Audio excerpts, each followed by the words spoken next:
गिरिराज जी के नाम के पहले वो शांडिल्य लिखते हैं। तो रामधारी सिंह दिनकर की एक मशहूर कविता है, हिंदी कविता, जिसमें वो कहते हैं कि जिस पापी को गुण नहीं गोत्र प्यारा है, समझो उसने हमें यहाँ मारा है और भारत अपने ही घर में हार गया है।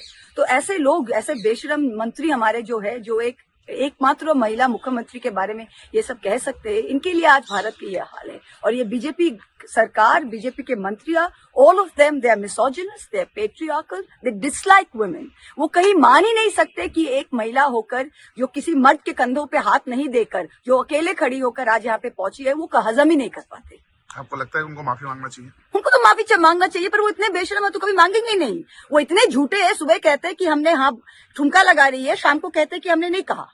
तो ये बेशरम आदमी से क्या एक्सपेक्टेशन है? ये सवाल करेंगे भारतीय जनता पार्टी को, आपको ये हक किसने दिया कि आप नारी को असम्मान करेंगे?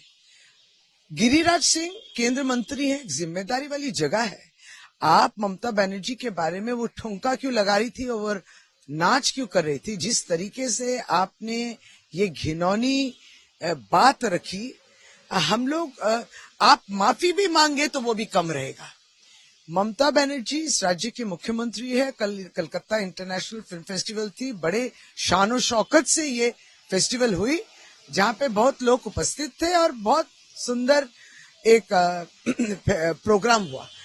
और गिरिराज सिंह जो है, यही वही है जो पंचायत के 100 दिन के पैसे रोक रखे हैं। इस 100 दिन वाले पैसे में महिलाओं के भी पैसे हैं, उनके भी वेजेस हैं जो आप नहीं दे रहे। तो आप महिलाओं को तो आर्थिक रूप से भी जो है एक कहीं ना कहीं जबरन करने की कोशिश, जबरदस्ती करने की कोशिश कर रहे हैं। और साथ ही साथ आप लोग को कोई संकोच भी महसूस नहीं होता जब आप माँ बहन को इस तरीके के एक गाली है।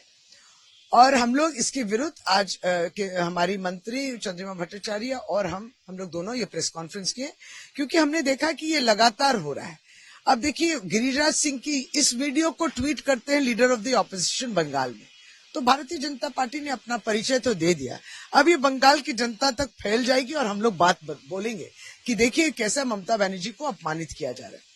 प्रधानमंत्री जब आए थे 2021 में, विधानसभा के चुनाव थे, यहाँ प्रचार में आए थे, तब भी उन्होंने अपने भाषणों में वो कहते थे, दीदी, ओ दीदी कहाँ छुपे हो। ये एक महिला के प्रति अगर आप इस तरीके की भाषा या इस तरीके के व्यंग करें या उनको लेके मजाक करें, ये बंगाल में एकदम एक्सेप्टेबल नहीं है। इसको कोई मानेगा ही नहीं। और उन्होंने भी वो तब किया। तो ये स्वाभाविक है कि भारतीय जनता पार्टी, ममता बनर्जी एक शक्ति है, नारी शक्ति का एक प्रतीक है, एक रूप है। ये शक्ति के बारे में बोलते हैं, लेकिन उसी शक्ति को दमन करने की कोशिश करते हैं। शी इज अ चैलेंज, उनके लिए वो चैलेंज है, राजनीतिक रूप में भी चैलेंज है। और वैसे भी नारी सम्मान भारतीय जनता पार्टी नहीं करती है, क्योंकि वो क्या कहते हैं कि गंदे कपड़े पहनते हैं जो सूर्पर्ण रेखा है, वो जो गंदे कपड़े पहनते हैं महिलाएं, उनको सुपर्ण के तरह वो दिखते हैं, रावण की जो बहन। तो यही है उनकी कटौती, इस तरीके के कटाश, भारतवर्ष की नारियों को अपमान करना, यहाँ हमारी ममता दीदी को अपमान करना, ये असंभव है कि हम लोग इसको नहीं मानेंगे।